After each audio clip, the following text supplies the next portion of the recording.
জনপ্রশাসনের যে কোনো স্তরের কর্মকর্তাগণ যদি রাষ্ট্রের প্রয়োজনে যে কোনো সময় যে কোনো পদে দেশের স্বার্থে যে কোনো স্থানে কাজ করার জন্য মানসিকভাবে প্রস্তুতি থাকেন, আমার বিশ্বাস জনপ্রশাসনে পেশাদারিত্ব গড়ে ওঠার ক্ষেত্রে এটা একটা সহায়ক ভূমিকা রাখবে। দীর্ঘদিন ধরে একটি জবাবদিহিমূলক, ন্যায়ভিত্তিক ও জনকল্যাণমুখী শাসন ব্যবস্থার প্রত্যাশা থাকা থেকে সাধারণ মানুষের আকাঙ্ক্ষার প্রতিফলন হচ্ছে বর্তমান সরকার।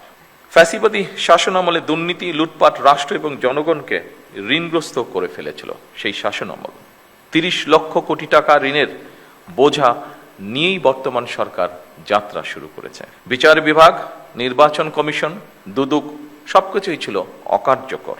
জনগণের ভোগান্তি না বাড়িয়ে আমরা সকলে মিলে কিভাবে পরিস্থিতির মোকাবেলা করা যায় সেটি হচ্ছে আমাদের চেষ্টা বা অব্যাহত চেষ্টা। সেটা রাষ্ট্র সমাজের প্রত্যেকটা মানুষকে রাষ্ট্রীয় সামাজিক নিরাপত্তা বেষ্টনীর মধ্যে নিয়ে আসাই হচ্ছে আমাদের বর্তমান সরকারের লক্ষ্য।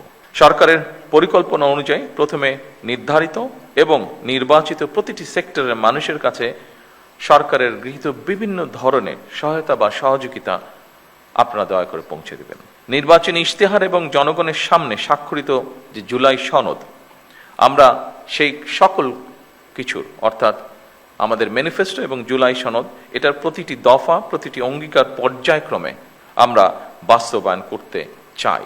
সুশাসন বর্তমান সরকারের রাষ্ট্র পরিচালনার মূল ভিত্তি আমরা করতে চাইছি। জনগণ ন্যায় বিচার প্রাপ্তি সহজতর করা এবং সরকারি সেবাকে হয়রানি মুক্ত করা এবং প্রতিটি নাগরিকের জন্য সমান সুযোগ নিশ্চিত করা, আমি মনে করি আপনাদের কাজের একটি গুরুত্বপূর্ণ এবং বড় অংশ।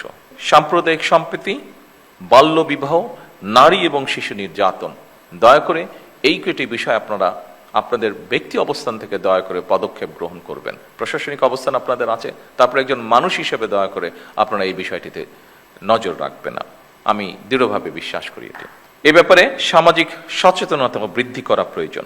স্থানীয় নেতৃত্বের সঙ্গে সমন্বয় এবং প্রোঅ্যাক্টিভ প্রশাসনিক ব্যবস্থা নিশ্চিত করার মাধ্যমে আমি মনে করি জনপ্রশাসনকে গণমুখী করা গেলে জনগণ সরকারের কার্যক্রমের সুফল থেকে নিশ্চয়ই বঞ্চিত হবে না। বিভিন্ন সেক্টর চিহ্নিত করে সরকার দেশে বিদেশে কর্মসংস্থানের সৃষ্টির জন্য উদ্যোগ গ্রহণ করেছে।